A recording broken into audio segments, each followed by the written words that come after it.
பயப்படாதிருங்கள், சிலுவையில் அறையப்பட்ட நசரேயனாகிய இயேசுவை தேடுகிறீர்கள். அவர் உயிர்த்தெழுந்தார், அவர் இங்கே இல்லை. இதோ அவரை வைத்த இடம். பரிசுத்த மாற்கு எழுதின சுவிசேஷம் 16வது அதிகாரம் 6வது வசனம்.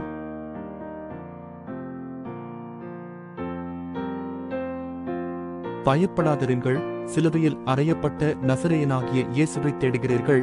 அவர் உயிர்த்தெழுந்தார், அவர் இங்கே இல்லை. இதோ அவரை வைத்த இடம். பரிசுத்த மாற்கு எழுதின சுவிசேஷம் 16வது அதிகாரம் 6வது வசனம்.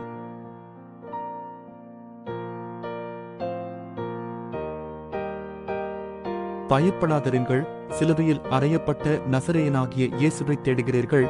அவர் உயிர்த்தெழுந்தார், அவர் இங்கே இல்லை. இதோ அவரை வைத்த இடம். பரிசுத்த மாற்கு எழுதின சுவிசேஷம் 16வது அதிகாரம் 6வது வசனம்.